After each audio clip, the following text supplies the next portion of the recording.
Hello, hello les amis, bienvenue à notre nouvelle semaine, deuxième de ce troisième trimestre. Nous sommes toujours dans l'évangile de Marc et nous allons toujours rester dans le chapitre 1 aujourd'hui. Avant de parler de la leçon et des messages que nous allons trouver pendant toute la semaine, on va voir un Jésus qui guérit et qui se balade, qui fait des appels au discipulat, mais qui va aussi prendre du temps pour la prière.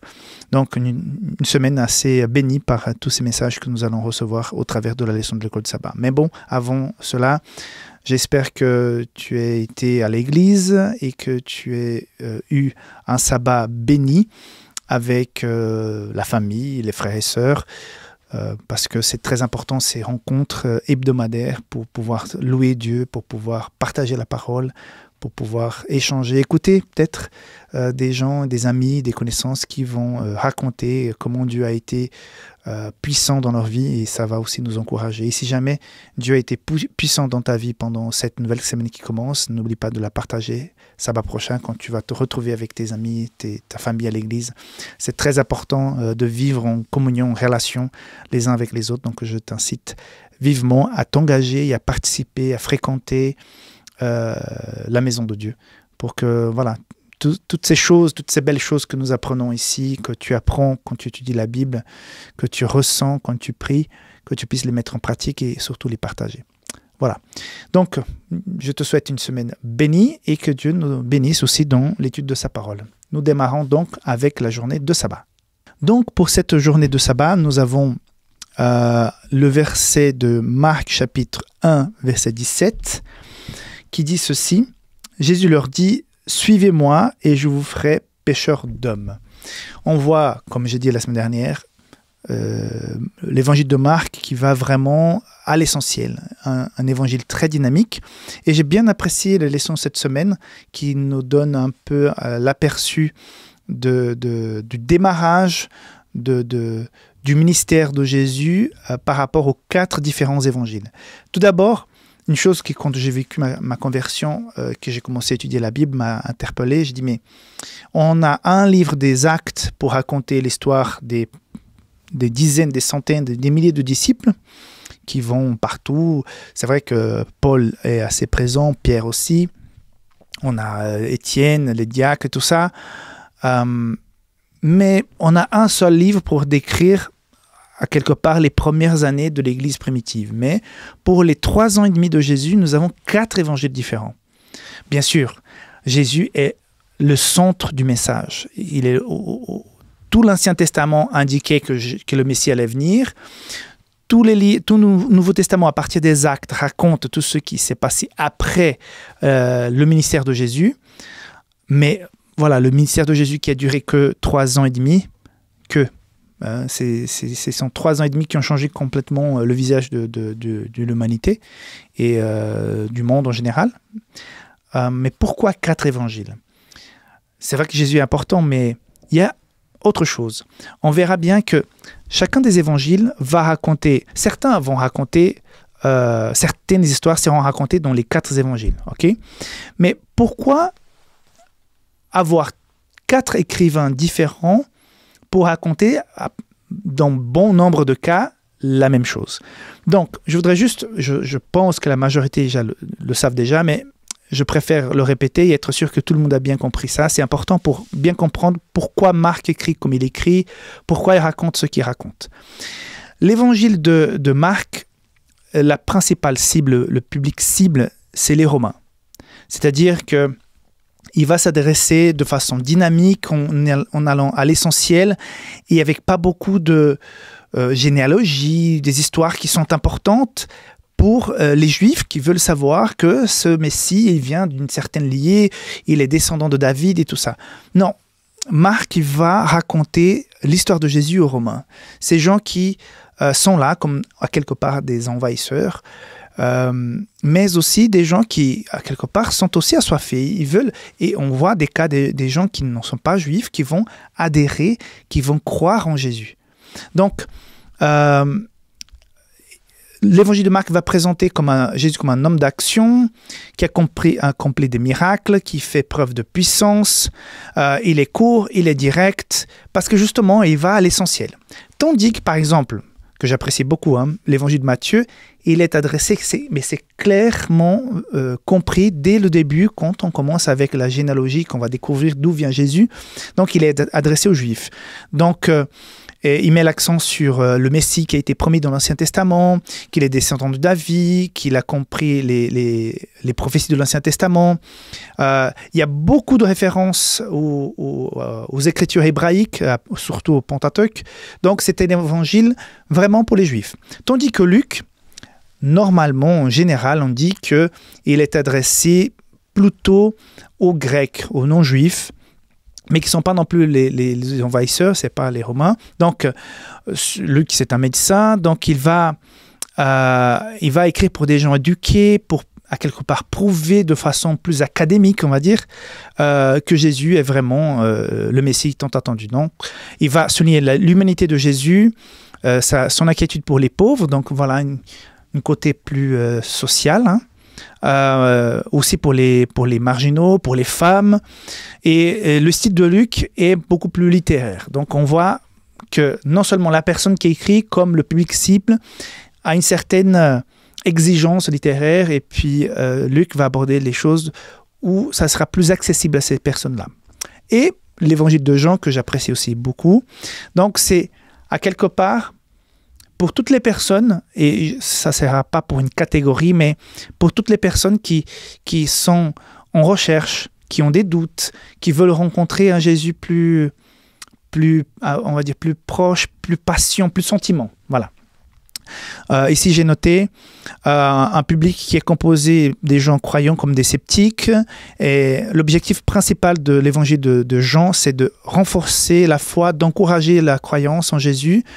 Il est plus théologique que spirituel, mais je dirais que c'est moitié-moitié, hein, et qui parle beaucoup de la divinité de Jésus.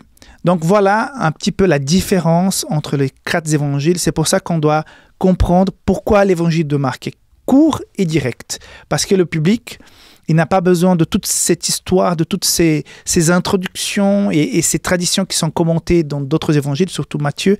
Il va directement à ce Jésus qui guérit, qui sauve, qui est le Messie. Point barre. Hein? Donc, je voudrais partager ça avec vous parce que je trouve que c'est intéressant.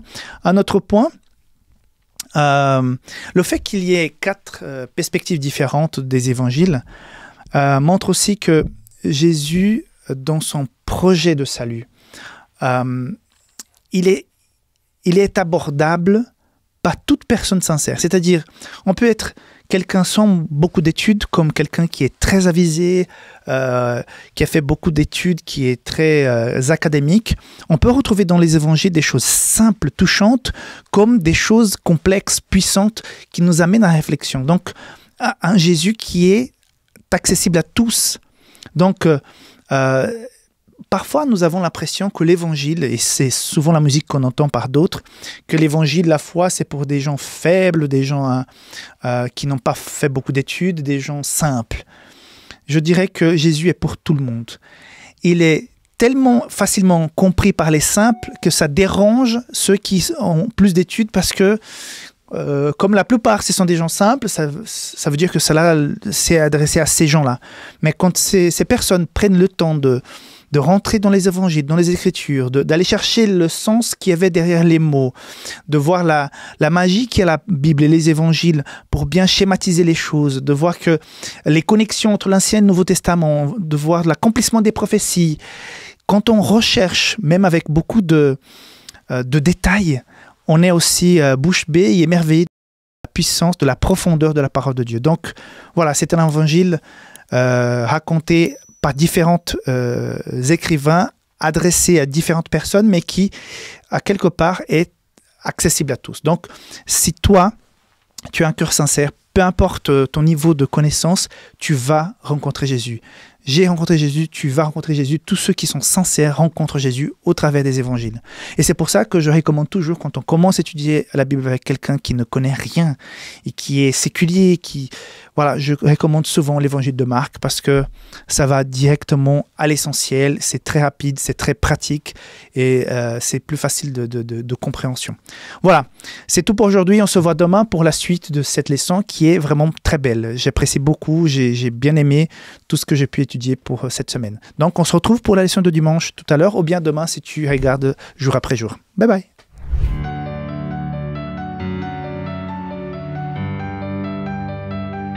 Donc, nous avons 5 versets pour cet appel au discipulat que Jésus fait aujourd'hui. Chapitre 1 toujours, pour cette semaine, versets 16 à 20. Comme il passait le long de la mer de Galilée, il vit Simon et André, frères de Simon, qui jetaient un filet dans la mer, car ils étaient pêcheurs. Jésus leur dit « Suivez-moi, je vous ferai pêcheurs d'hommes. » Aussitôt, ils laissèrent leur filet et les suivirent. C'est incroyable quand même ça, hein. Étant allé un peu plus loin, il vit Jacques, fils de Zébédée, et Jean, son frère, qui eux aussi étaient dans une barque et réparaient les filets. Aussitôt, il les appela et, laissant leur père Zébédée dans la barque avec les ouvriers, ils le suivirent. Donc, je suis parfois bouche bée de la vitesse avec laquelle ces gens se lèvent pour laisser leur famille, pour laisser leur travail, laisser l'argent qui venait avec, peut-être des amis, une certaine habitude de vie, de travail, et tout à coup, ils partent derrière, entre guillemets, un inconnu. Donc, la leçon nous rappelle cette semaine qu'avec l'aide des autres évangiles, c'est toujours très bien de pouvoir lire en parallèle, qu'apparemment, surtout dans le cas de Jean et Jacques, ils avaient été donc des disciples de Jean-Baptiste. C'est pour ça que le ministère de Jean-Baptiste a été très important. On n'aurait jamais eu des disciples prêts à partir aussi rapidement s'il n'y avait pas eu le ministère de Jean-Baptiste. Donc, mais c'est impressionnant de voir aussi que même parmi les disciples, il y a une petite différence, la leçon nous rappelle ça aujourd'hui, de statut peut-être. Tu vois un André et un Pierre qui sont en train là tout seuls de se dépatouiller avec leur filet, tandis que Jacques et Jean sont avec leur papa, peut-être la petite entreprise de pêche, parce qu'il y a aussi des employés.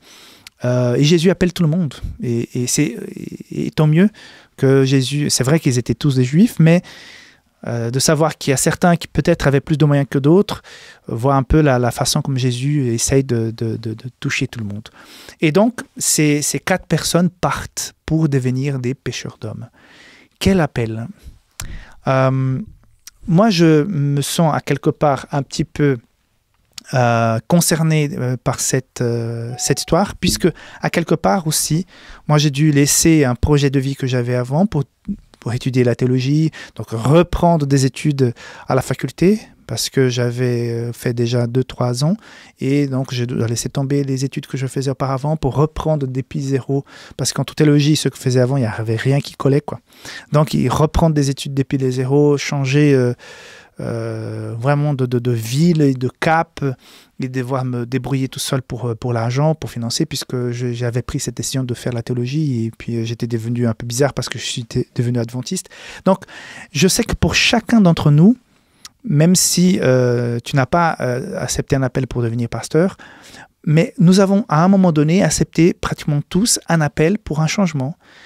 Peut-être nous avions des projets ou même une façon de faire, et peut-être nous avons dû, quand nous avons reçu l'évangile, nous avons compris que certaines personnes avec qui qu'on fréquentait, que ces personnes-là n'étaient pas compatibles avec cette nouvelle foi.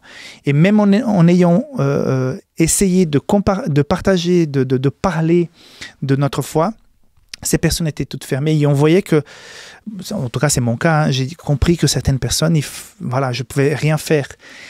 Mon message, mon appel à qu'elles connaissent Jésus n'était pas audible. Donc j'ai dû malheureusement m'éloigner de ces personnes et finalement avec l'Église, cette nouvelle façon de vivre, j'ai fait des nouveaux amis, de nouvelles relations. Donc j'imagine que ça a été un peu brutal cet appel. Et j'imagine aussi que le changement de vie, de mode de vie, d'activité a été aussi brutal pour ses disciples. Mais en même temps, quand l'appel est profond, quand on sent cette puissance qui nous pousse pratiquement à vivre quelque chose de nouveau, à sentir cette chose qui nous envahit et qui nous donne un nouveau sens à la vie, on est prêt à lâcher certaines choses parce que on ressent que ça vaut tellement la peine que, voilà, en tout cas, moi, j'étais pas triste d'avoir laissé certaines choses, des années des études, entre guillemets, on pourrait dire perdu, mais j'ai tellement reçu en retour, j'ai tellement, à quelque part, gagné en suivant Jésus, que je considère que ces années-là, c'était des années d'expérience où j'ai pu mûrir.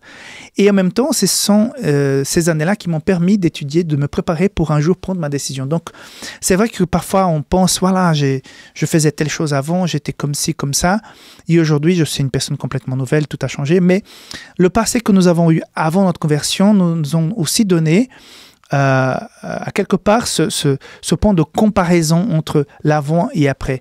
À chaque fois que peut-être on est découragé, quand on regarde comment était notre vie avant notre conversion, ça peut nous aider à dire, mince, si avec Jésus parfois c'est compliqué, sans lui, ça aurait été compliqué. Et parfois je pense, comment j'aurais pu supporter, vivre tout ce que je vis actuellement si je n'avais pas la foi?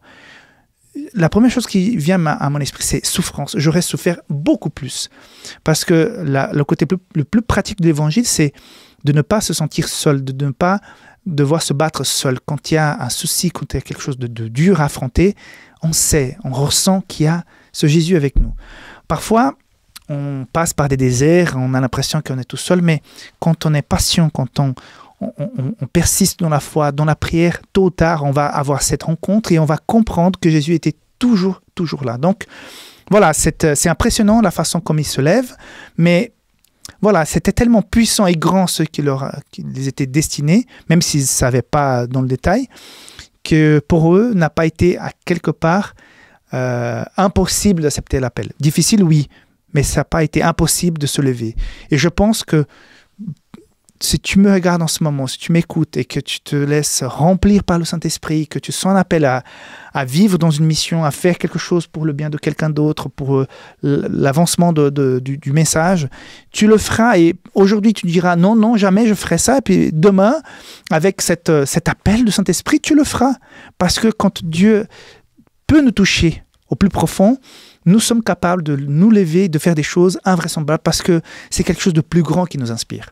Donc c'est pour ça que je m'étonne, c'est surprenant, mais je comprends qu'ils aient pu faire cette action de se lever et partir derrière quelqu'un qui était un peu connu, mais pas totalement, parce qu'ils avaient cette conviction qu'ils suivaient le Christ, qu'ils suivaient vraiment le Messie qui était promis.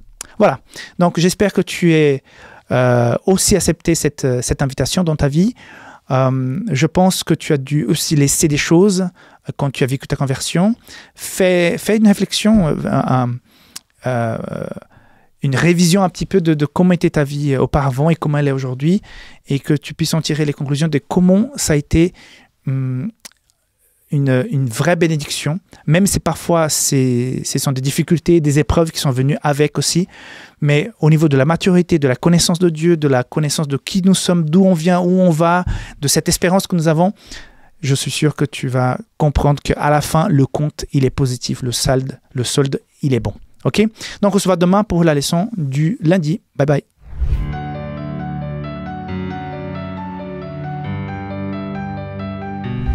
Donc, il est question de Jésus qui va à la synagogue. Donc, on va lire du verset... Bon, le verset principal pour moi dans cette journée de lundi, c'est chapitre 1, verset 22.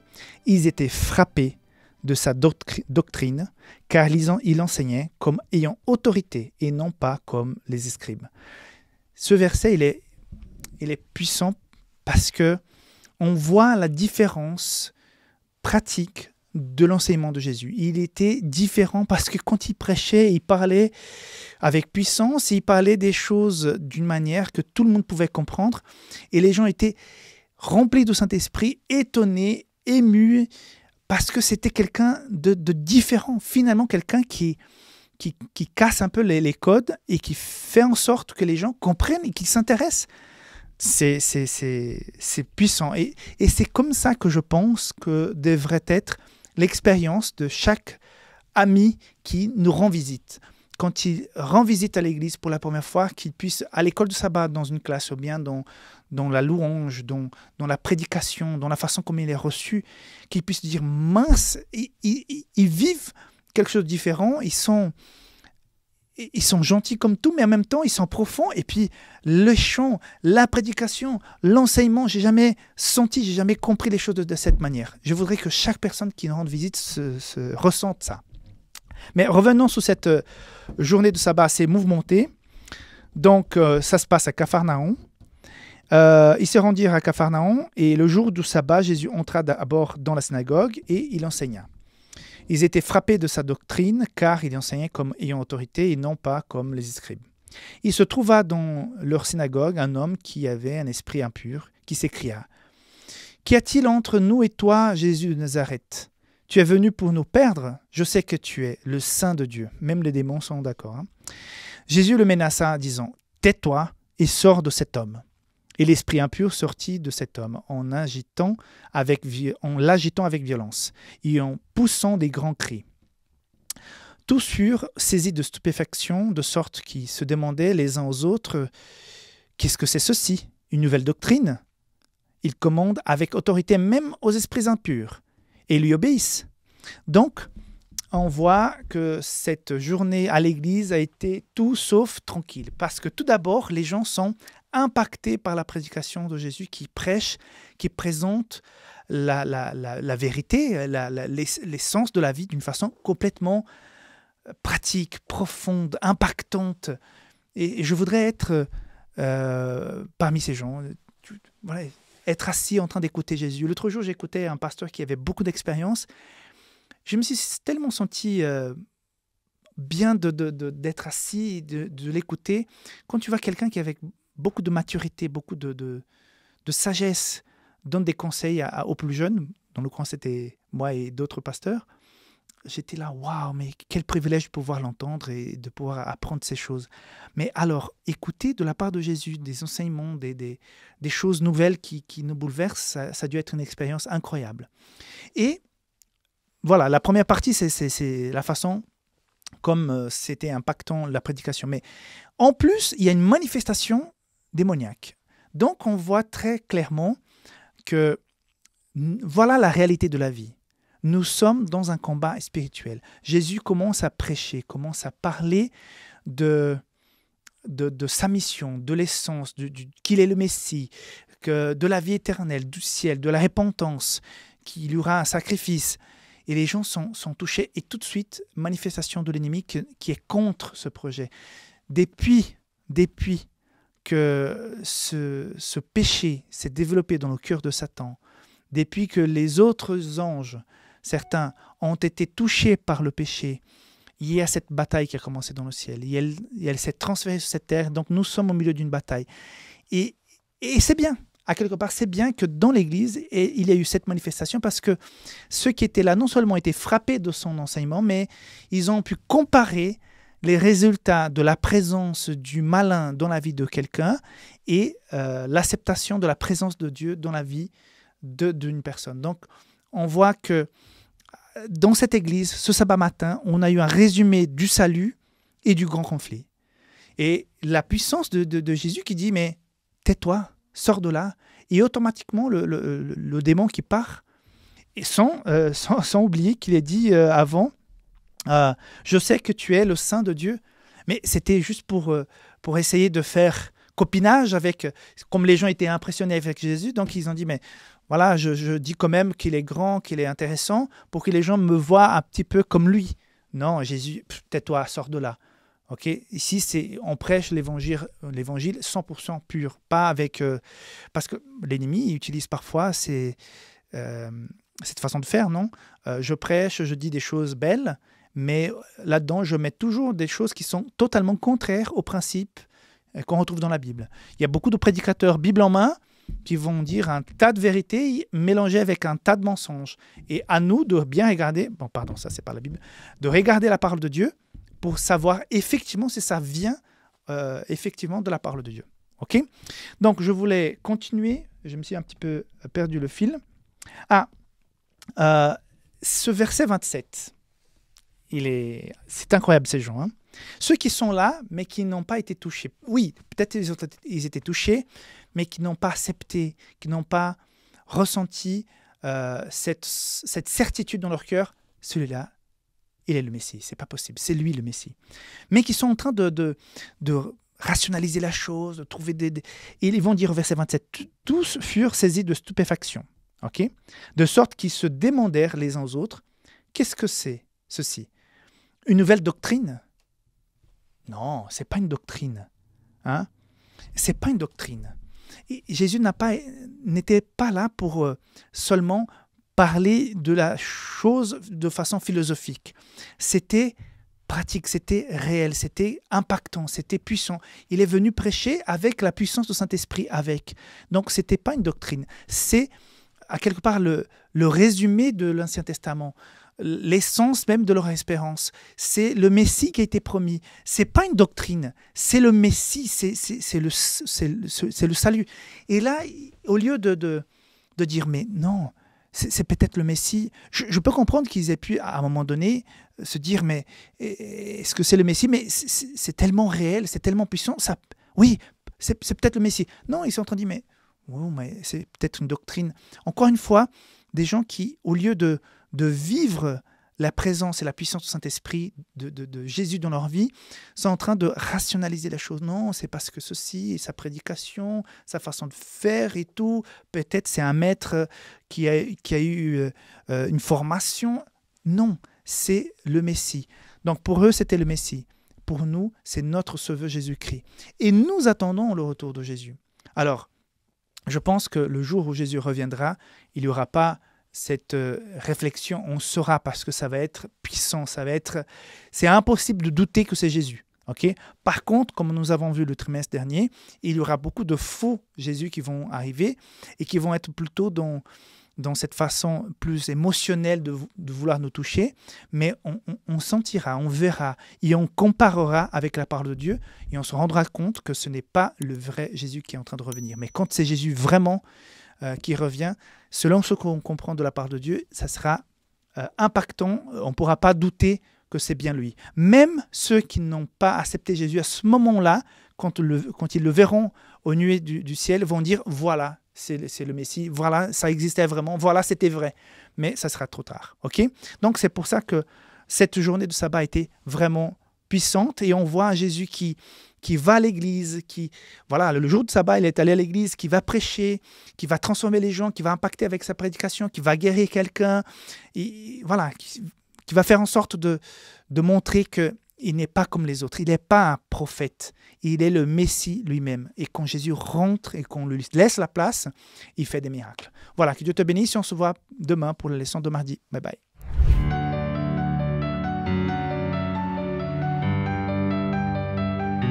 Voilà, donc la deuxième partie de cette journée de sabbat qui était à quelque part divisée en 3 parties. Nous sommes là dans la deuxième et troisième partie. Et pour moi, le verset qui est central dans la péricope que nous étudions aujourd'hui, c'est 35. Vers le matin, pendant qu'il faisait encore très sombre, il se leva et sortit pour aller dans un lieu désert où il pria.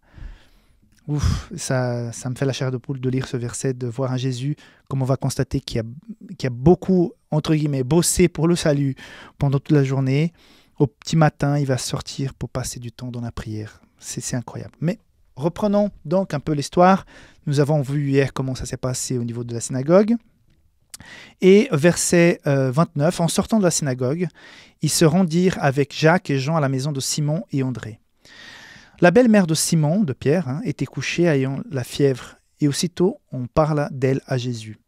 S'étant approché, il la fit lever et lui prenant la main, et à l'instant la fièvre la quitta, puis elle les servit. On voit un Jésus qui va visiter les gens, un Jésus qui rentre à la maison. Je pense, comme la leçon nous commente, je ne sais pas si la leçon si j'ai lu ailleurs, que c'était très commun à l'époque, il n'y avait pas de EMS pour recevoir les personnes âgées. C'était chez les gens, quoi. C'est les parents, les enfants gardaient les parents jusqu'à leur mort, la plupart. Et donc c'était normal d'avoir plusieurs générations qui vivaient dans la même maison, dans la même maisonnée, quelque part. Et c'est Jésus qui va se rendre chez Pierre et qui est invité à manger, qui, je pense, est là avec tous ses disciples. Et on voit qu'il est chez Pierre parce qu'à quelque part, je pense qu'il est allé aussi chez Jean qui avait un peu plus de moyens, mais comme Marc qui va écrire l'évangile reçoit beaucoup d'informations de la part de Pierre, c'est normal qu'on puisse parler des choses qui se passent chez Pierre parce que je pense que ce qui s'est passé chez Pierre a été beaucoup plus fort dans sa mémoire, et donc il va transmettre avec beaucoup plus de facilité donc, à Jean-Marc qui va écrire l'Évangile. Et ce Jésus qui guérit quelqu'un, et cette personne, elle se met automatiquement à servir l'autre. Donc un enseignement assez intéressant, quand on reçoit quelque chose de la part de Jésus, c'est pas pour dire « Waouh, Jésus m'a touché, je suis béni, Jésus est super, Jésus est très bien, Jésus est puissant. » Ok, mais la deuxième partie, une fois qu'on est touché par sa puissance, c'est de partager les bénéfices, mais aussi cette espérance à d'autres personnes qui pourront aussi être touchées par Jésus. Donc, elle est touchée, elle est guérie, et elle commence automatiquement à servir. On n'est pas là pour la contemplation du miracle de Jésus, elle passe tout de suite à faire en sorte que les autres puissent en bénéficier du miracle qu'il y a eu dans sa vie en les servant. Donc, très intéressant comme enseignement. Après, il y a le verset 35 que j'ai déjà lu, sur la prière. Que Jésus puisse, après toutes ces activités, prendre du temps pour prier, c'est très important, c'est impactant. Parce qu'au verset 34, il est dit que, non, même à partir du verset 32, le soir après le coucher du soleil, on lui amena tous les malades et les démoniaques. Pourquoi après le coucher du soleil ? Parce que selon les rois rabbiniques, il ne fallait pas faire de guérison le jour de sabbat parce que ça pourrait être considéré comme un travail. C'est vrai qu'on a eu ces problèmes avec la personne avec la main desséchée, que Jésus guérit un jour de sabbat, donc c'était tout un pataquès. Mais voilà, pour éviter, à mon avis, ce genre de choses, les gens se pointent seulement le soir. Donc, verset 34, il guérit beaucoup de gens qui avaient diverses maladies. Il chassa aussi beaucoup de démons. Il ne permettait pas aux démons de parler parce qu'il le connaissait. Donc, ce Jésus qui va passer la journée chez Simon, à mon avis, qui va aussi témoigner, prier avec ces gens qui sont là, va guérir la belle-mère de Simon. Après, il va guérir un tas de personnes. J'imagine que tant qu'il y a eu un malade devant la porte, Jésus les a guéris. Imagine-toi, à Capharnaüm, qu'on puisse avoir tous les 2 maisons quelqu'un qui a été guéri. Je pense qu'à cette époque, il y avait beaucoup de maladies parce que la médecine n'était pas très développée, qui faisait souffrir les gens. Et tout à coup, dans ce village, tous les 3-4 maisonnées, dans les parages en tout cas, les gens qui avaient un problème de cécité, qui avaient un problème qui boitaient de la jambe, qui étaient possédés, qui étaient... J'en sais rien. Mais ces gens étaient guéris. Imaginez-vous la puissance du témoignage de ces personnes pour dire justement cet homme n'était pas comme les autres. En plus, il prêche, il parle comme personne d'autre. Et cerise sur le gâteau, il guérit. C'est le Messie. Ça a dû être incroyable. Et Jésus, au milieu de tout ça, comme je disais, au lieu de jouir de l'impact de sa prédication, de ses guérisons, de peut-être de se coucher en ressentant, voilà, j'ai pu faire une belle action dans cette journée. Non, il va se remettre à son Père. Pourquoi va-t-il se remettre ? Moi, c'est Rickson qui dit, je ne sais pas si j'ai lu à quelque part et ça m'inspire et j'ai oublié et que je pense que c'est 100% moi, j'en sais rien. Mais je pense que Jésus avait besoin de se vacciner spirituellement de la possibilité de s'enorgueillir de ce qu'il faisait. Parce qu'il était 100% humain. C'est sa foi en Dieu qui l'a permis de guérir ces gens. Donc, quand il part cette nuit dans la prière, à mon avis, c'est pour se dire, Seigneur, voilà, ces gens n'arrêtent pas de me louer, n'arrêtent pas de venir vers moi. Et ce n'est pas moi. Ça vient de ta part. Je ne peux pas utiliser mes pouvoirs autres divins pour faire ça. Ça vient de ma relation avec toi. Ne me permets pas, Seigneur, de penser que j'ai un pouvoir humain qui pourra, à quelque part, me bénéficier auprès de ces êtres humains qui sont en train littéralement de m'adorer. À mon avis, Jésus va chercher la puissance, mais va aussi dire, Seigneur, mon Dieu, mon Père, aide-moi à ne pas vaciller. Ce n'est pas moi, c'est ton Saint-Esprit en moi qui fait en sorte que ces gens soient guéris. Donc, on voit tellement facilement dans la Bible des gens, je pense à un Salomon qui a été béni par une sagesse invraisemblable, qui est devenu très riche. Il avait tout, il était roi, il avait tout. Et tout à coup, il sombre, il tombe, c'est inimaginable ce qui se passe avec Salomon. Et Jésus qui reçoit toutes ces louanges, qui a, entre guillemets, il n'est pas roi, mais il a ce pouvoir de guérir par le Saint-Esprit en lui. Donc je pense que pendant le petit matin, il a dû se remettre totalement pour ne pas perdre le cap. Je suis un serviteur, je suis venu pour servir, je suis l'agneau qui est venu pour le sacrifice. Je ne suis pas venu pour être le roi. Et c'est pour ça qu'il essaye de dire aux gens, ne parlez pas trop. Parce que si ça devenait trop compliqué à chaque fois qu'il mettait le pied dans une ville et que tout le monde venait d'un coup, c'est pour ça que plus tard, on va lire qu'il se mettait en dehors des villes, parce que s'il rentrait, c'était la catastrophe. Ça bloquait la ville. Et ça pourrait faire en sorte que certains empêchent la bonne prédication de l'évangile. Donc voilà, mes réflexions par rapport à la leçon d'aujourd'hui, je trouve qu'elle est vraiment puissante. Et l'exemple de Jésus qui, après avoir travaillé beaucoup dans la journée, ne va pas se coucher. Parfois, je suis tellement fatigué, j'arrive dans mon lit, pouf, je tombe comme une patate. Mais non, je dois prendre le temps de dire, Seigneur, j'ai vécu une journée très fatigante, on a beaucoup travaillé pour toi, c'était un énorme événement, mais je ne peux pas me coucher sans m'arrêter et dire, Seigneur, voilà, je te remets ma vie entre tes mains. Il faut vraiment qu'on mette ça dans notre système, qu'on démarre la journée avec le Seigneur, qu'on puisse la finir avec le Seigneur, en remettant toutes ces choses qui peuvent nous éloigner du chemin de l'humilité et du service. Voilà, que Dieu te bénisse, on se voit demain. Bye bye.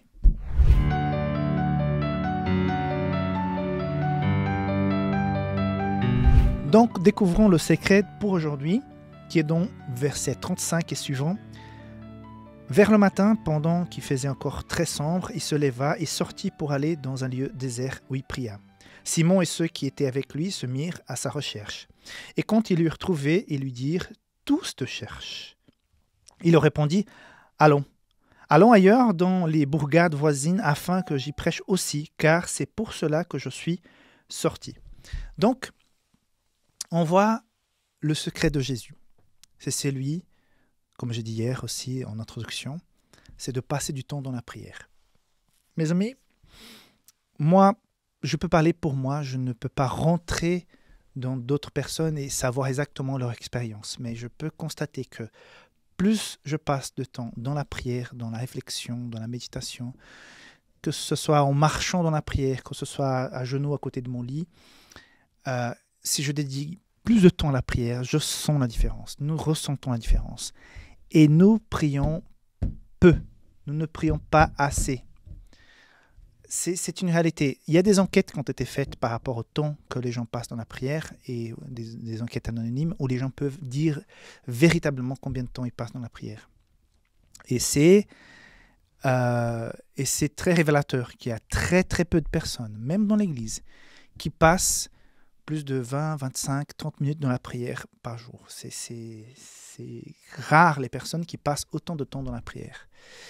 C'est quelque chose d'essentiel, de profond, d'important.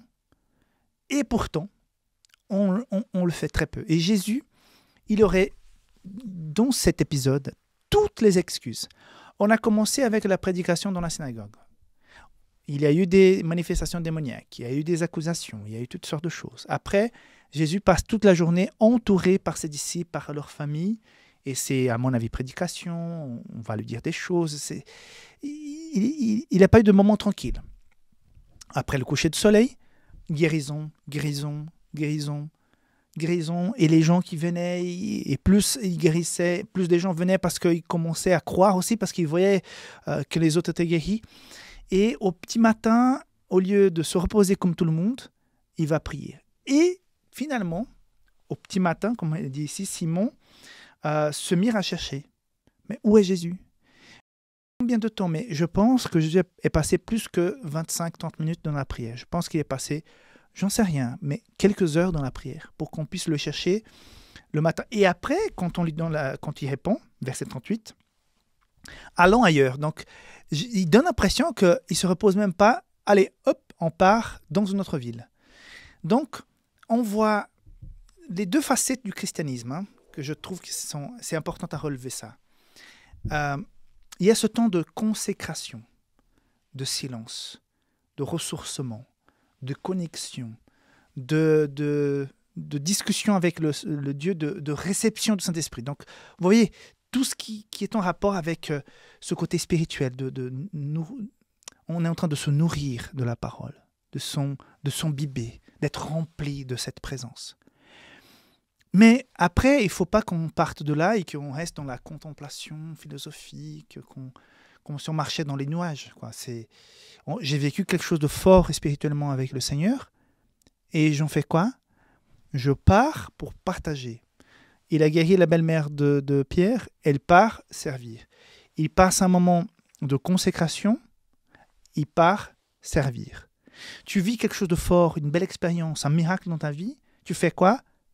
Tu pars servir en racontant, en expliquant, en témoignant aux autres. Je cite souvent cet exemple. Disons qu'un jeune garçon très beau, très riche, très réussi dans la vie s'approche d'une très belle jeune femme et lui dit « Mais je t'aime beaucoup, je te propose de marier avec toi. » La jeune femme, elle est enchantée, elle a trouvé l'homme de sa vie, elle est émue. Mais le gars lui dit, qui est un très bon parti d'ailleurs, va lui dire « Mais c'est un secret, tu ne dis à personne, tu restes chez toi, je reste chez moi. » On fait un mariage secret, seulement on fait un mariage pas. Aujourd'hui, on est en train de faire tout par Internet. On fait un mariage sur Internet, on enregistre à la mairie, mais tout par Internet. On fait un mariage par Zoom avec le maire et nous deux, c'est tout. Et le maire ne peut dire à personne, ça sera un secret. Tu restes chez toi et moi je reste chez moi. Mais n'oublie pas que je t'aime beaucoup. Bon, je pense que n'importe quelle femme de bon sens va dire non, écoute, si tu m'aimes vraiment, ça ne correspond pas. Ce que tu dis, ce que tu fais, ça ne correspond pas. Parfois, nous sommes un peu comme ce jeune homme. On vit, on exprime, on dit plein de choses, mais au moment d'agir, de témoigner, on veut faire en cachette. Que personne ne sache. Ça ne joue pas. La fiancée va partir. Ça ne correspond pas. Donc, souvent, on vit des choses avec le Seigneur, mais on se cache après. Et l'évangile, et ce que je vois dans la Bible, c'est tu as reçu une bénédiction de la part de Dieu, mais raconte-la, prêche-la, partage-la, fais quelque chose pour que les gens puissent voir que ce Dieu est un Dieu d'action, un Dieu pratique.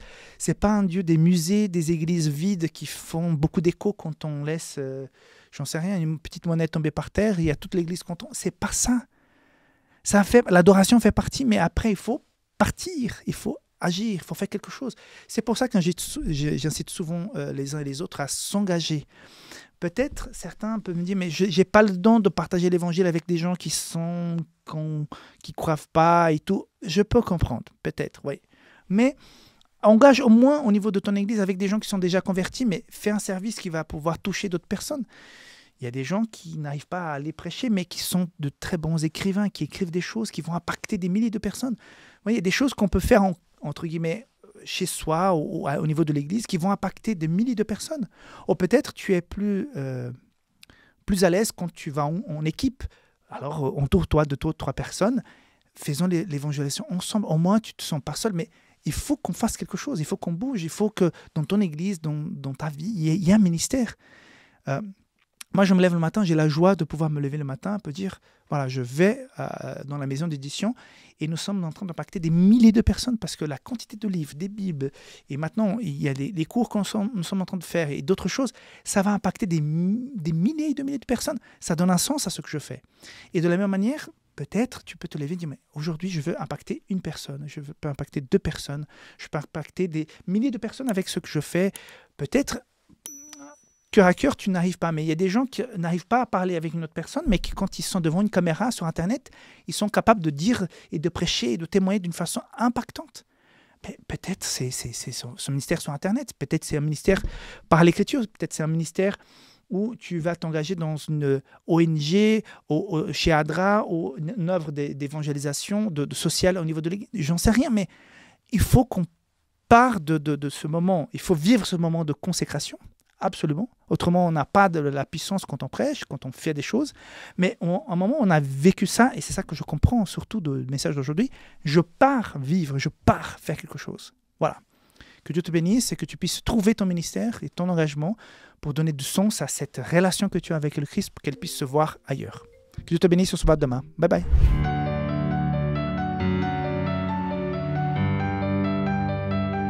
Voilà, dans ce chapitre 1, je pense que le chapitre 1, Et pour la leçon du jeudi, ce miracle qui arrive à partir du verset 39, à mon avis, le verset central, c'est le verset 41.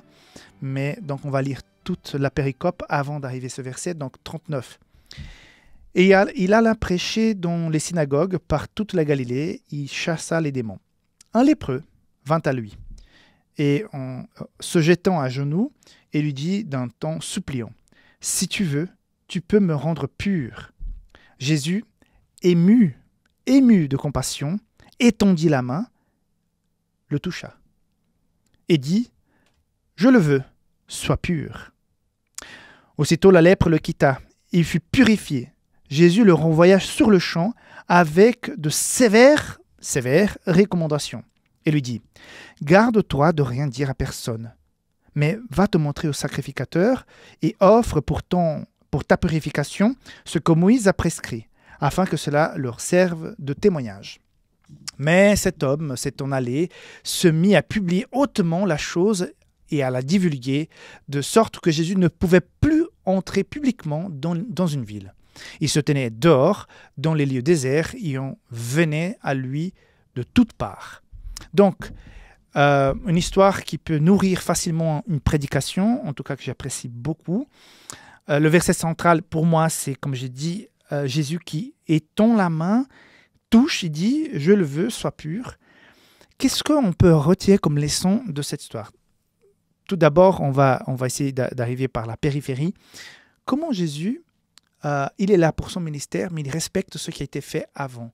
Donc, ce n'est pas le Jésus qui va arriver et dire « Mais je suis le Messie, vous inquiétez pas, c'est moi qui gère ». Il va dire « Écoute, comme dit la loi de Moïse, tu dois aller voir le grand prêtre, le sacrificateur, faire les offrandes, tel comme dit la loi de Moïse. » Donc Jésus va respecter ce qui a été dit dans l'Ancien Testament. D'autre part, il va aussi dire à cet homme, ne dis rien. Et là, on peut se dire, mais Jésus, il faut témoigner, il faut dire aux autres, parce que j'insiste souvent avec vous pour qu'on puisse témoigner davantage. Mais pourquoi Jésus aurait dit à cet homme de ne pas dire? Parce que les circonstances étaient autres. Donc, on sait très bien que les actions, les guérisons, l'intervention, la présence de Jésus dérangeaient énormément. Quand une personne est remplie du Saint-Esprit, fait l'œuvre de Dieu, souvent, ça révèle un peu le caractère petit, mesquin, orgueilleux, égoïste qui ont certaines personnes autour. Et souvent, il y a une espèce, entre guillemets, de complot du mal sans que les gens s'accordent. Hein. C'est la simple réaction humaine de ceux qui leur animent dans leur cœur. Et souvent, quand tu veux faire le bien, si tout le monde autour est malhonnête, par exemple, si tu veux être honnête, ça leur pose un problème. Ça leur pose un problème parce que tu révèles un petit peu que tu n'es pas comme les autres, parce que souvent, tout le monde le fait, et pourquoi pas moi? Et tout à coup, il y a une personne qui arrive, qui est honnête, qui est droite, et puis ça dérange l'ensemble qui ne vit pas ses valeurs. Et là, Jésus est tout simplement en train de dire, mais vas-y, présente ton offrande, fais les choses correctement comme il est dit dans la loi de Moïse, et ne dis pas que c'est moi, parce que si tu le diras, ça va être compliqué pour toi, mais en même temps, Jésus pensait à son ministère, et voilà, c'est ça qui arrive, parce que verset 45, Jésus ne peut plus rentrer, imagine, Jésus pourrait rentrer davantage, rencontrer plusieurs personnes, peut-être mieux se loger même quand il passait la nuit dans ces villes. Mais non, maintenant il est obligé de rester dans des deux endroits déserts à l'extérieur parce qu'il a tellement parlé, c'est vrai, je le comprends en même temps, hein, tellement content parce qu'il était exclu de la société, exclu de soins de milieu familial. Donc il est tout content. Mais en même temps, c'était un manque de sagesse. Parfois, même quand nous avons une bonne nouvelle annoncée, il faut savoir le moment. C'est pour ça que quand on parle d'évangélisation, surtout en Europe, où je me trouve actuellement, où vous vous trouvez la majorité, ou dans d'autres pays développés, souvent, si on arrive Bible en main en disant « j'ai un message pour sauver ta vie », les gens disent « mais j'ai tout ce qu'il me faut, merci beaucoup ». Souvent, il faut se lier avec de l'amitié, lien d'amitié, de service, montrer qu'il y a un amour sincère et petit à petit, les gens vont être plus à même d'accepter un message, un témoignage, une invitation. Ou souvent, j'ai déjà entendu parler souvent, des gens vont venir poser la question, mais qu'est-ce que tu es? Pourquoi tu agis comme ça? Voilà, tu n'es pas comme les autres parce que tu n'es pas autant égoïste, tu ne dis pas des choses comme les autres disent, tout ça. Donc, petit à petit, par l'amitié et la confiance, on arrive donc à présenter, témoigner de Jésus. Et c'est pour ça, Jésus n'est pas en train de cacher, dire non, il ne faut pas témoigner. C'est rien de tout ça. C'est tout simplement, il ne fallait pas que cette personne, en racontant cette guérison, puisse compliquer la mission. Mais malheureusement, c'est ça qui arrive, même si je le comprends. Et voilà. Alors, sur d'autres points que je voudrais revenir, je ne vais pas parler sur le fait que, je ne sais pas si c'était une lèpre ou pas, la leçon le commente, mais bon, voilà, je pense que ce n'est pas le point central. C'est que Jésus, dans ce chapitre 1, comme on a déjà constaté, il est très dynamique. Maintenant qu'il avait guéri toutes ces personnes, qu'il a passé la nuit dans la prière, et voilà qu'il repart, il va continuer à prêcher dans les synagogues. Et intéressant, il va là où les gens sont plus à même de le recevoir, de recevoir son message. Il va dans les synagogues. Pour l'instant, il peut encore. Et puis, le conflit spirituel, parce qu'il est dit aussi qu'il va chasser beaucoup de démons, verset 39. Dans ces synagogues. Donc on voit comment le mal était utilisé, quelles sont les techniques que le mal utilisait à cette époque. À savoir qu'aujourd'hui, dans certains pays, on voit beaucoup de possessions démoniaques et puis les gens sont impressionnés par cela. Donc, par cette méthode-là, Satan arrive à brouiller les esprits. Tandis que là, en Europe, je peux vous dire que ça fait longtemps que je n'ai pas entendu parler d'une possession démoniaque telle comme on voit décrite dans la Bible, comme j'ai pu voir dans d'autres pays de Sud-Amérique, en Amérique centrale ou en Afrique. Parce que voilà, l'ennemi s'adapte à la façon, à la culture de pouvoir faire en sorte que les gens s'éloignent de Dieu. Coûte que coûte, peu importe la technique. Souvent ici, dans des pays développés, ça va être le matérialisme. Les gens sont tellement riches ou bien tellement cultivés, plein d'études que ça ne les intéresse pas parce que c'est pour les plus petits, c'est pour les gens incultes. Et quand tu as beaucoup d'argent, quand tu as une société qui marche très bien, que tu as tous les soins, les droits, les assurances, Dieu, en fait, il n'apporte rien, entre guillemets. Pour ces gens, ils ont l'impression qu'ils ont besoin de rien. Donc, vous voyez, Satan s'adapte selon la culture, selon la réalité de chacun. Mais en l'occurrence, à cette époque, à ce moment-là, il y avait beaucoup de possessions démoniaques et ça impressionnait beaucoup les personnes. Et Jésus va délivrer les gens de ces démons. Et puis, cette rencontre avec le lépreux. Je ne veux pas faire long, mais que Jésus puisse être ému de compassion. Donc Jésus est le Créateur, est le Fils de Dieu. C'est lui qui était à la création, c'est lui qui va être sur la croix.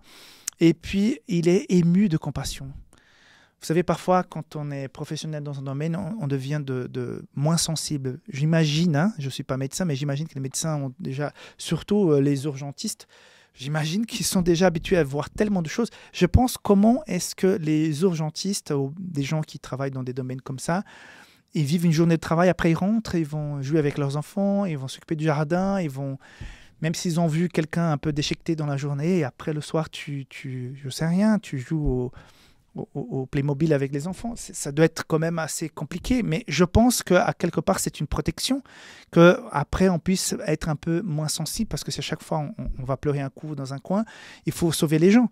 Mais Jésus, qui est le Créateur, qui est tout-puissant, mais quand il voit ce lépreux, après avoir guéri beaucoup, j'imagine, il est encore ému de compassion. Donc c'est le Jésus humain, c'est le Jésus qui nous aime, c'est le Jésus qui voit la souffrance.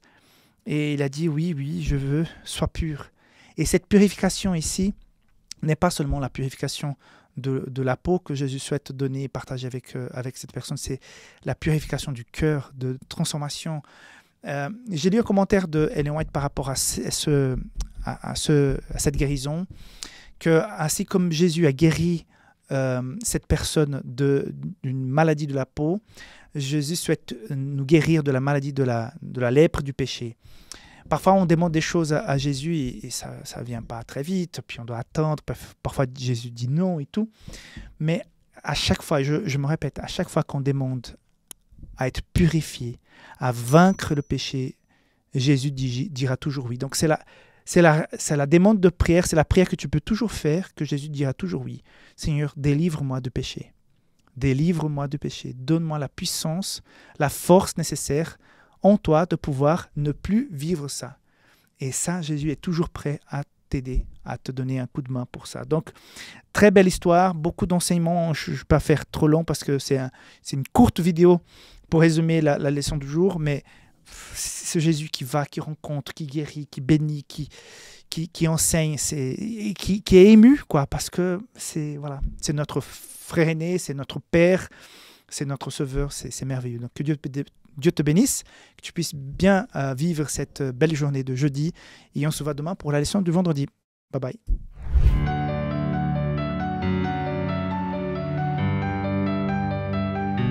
Voilà, pour la leçon de vendredi, je voudrais juste revenir sur un seul verset du chapitre 1, parce que nous avons clore donc l'étude du chapitre 1 avec ces 2 semaines d'étude de la leçon.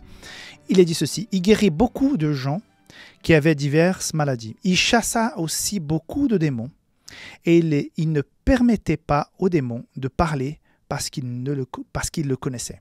Alors, on voit dans la leçon que c'est expliqué le fait pourquoi Jésus ne laissa pas parler les démons.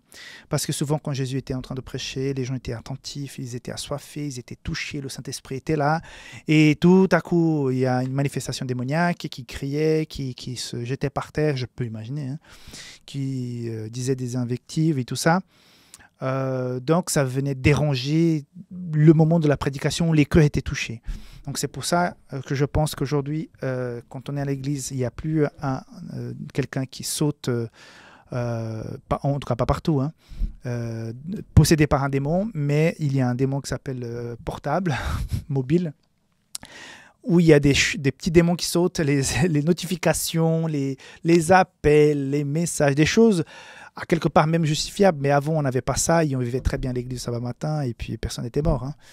Mais voilà, on est distrait, très facilement distrait. Je vois surtout les jeunes aujourd'hui dans l'église qui, pendant le culte, ils sont mais vraiment à côté de la plaque. Ils sont tout le temps sur le téléphone. Il n'y a rien qui les connecte. Donc le prédicateur, il doit faire malabarisme, on dit, hein, pour pouvoir attirer l'attention des jeunes parce que c'est très compliqué. Déjà, pour un adulte, pendant 30 minutes, être attentif, c'est déjà compliqué. Imagine un jeune avec un tel appareil dans la main, mais c'est presque impossible, c'est peine perdue. Donc, je ne sais pas comment les choses se font dans votre église, mais c'est compliqué. Par contre, pourquoi aussi Jésus ne laissait pas parler les démons? Mes amis, une chose qui est très simple, on ne laisse pas le démon parler. On ne s'entretient pas avec les forces maléfiques, on ne s'intéresse pas à ce qu'il dit. C'est pour ça aussi, mes amis, les films qui font la promotion ouverte et des films d'horreur, franchement, pour moi, c'est un avis personnel. Hein. C'est vraiment le menu de l'ennemi, quoi, pour rentrer, pour nous faire penser, pour qu'on ait peur. Voilà, c'est la propagande du malin. Donc, je ne recommande vraiment pas. Et quand on voit aussi la façon comme Jésus a géré la tentation dans le désert, quand il est là pendant ces 40 jours après son baptême, quand Satan est venu parler, à chaque fois, il a répondu avec un verset biblique. Pas de discussion, juste une réponse claire et nette, comme il a dit ici. Par exemple, comme on a vu hier, je veux sois pur aux lépreux. Et quand il a dit aussi plutôt au démon de se taire, verset 25, « Tais-toi et sors de cet homme » quand il a délivré cet homme de ce démon. Donc Jésus ne discute pas avec le démon, il ne s'entretient pas. On est dans une guerre spirituelle, donc toutes les choses démoniaques que vous comprenez, que vous ressentez, que représente, qui fait l'affaire de l'ennemi, il n'y a pas de dialogue, il faut couper court. Donc je m'adresse surtout peut-être aux gens qui sont dans des pays, dans des cultures où ces manifestations spirituelles sont beaucoup plus présentes et qui parfois nous effraient, nous font peur, nous font parfois penser que oui, il y a une puissance qui va être plus forte que Dieu, qui va m'attraper, qui va me faire du mal. On doit parler à Jésus.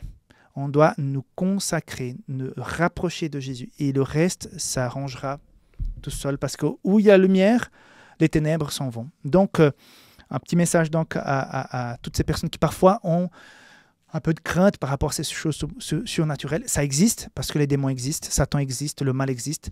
Mais notre plus grande inquiétude, c'est de chercher Dieu. C'est chercher sa présence et l'avoir avec nous. Que Dieu puisse nous garder, que Dieu puisse nous protéger. Ça, c'est le plus important. Voilà, que Dieu te garde, que Dieu te bénisse. On se voit pour la semaine prochaine, pour la leçon numéro 3. D'ici là, partage la vidéo, envoie à tes connaissances et on se verra très bientôt. Bye bye.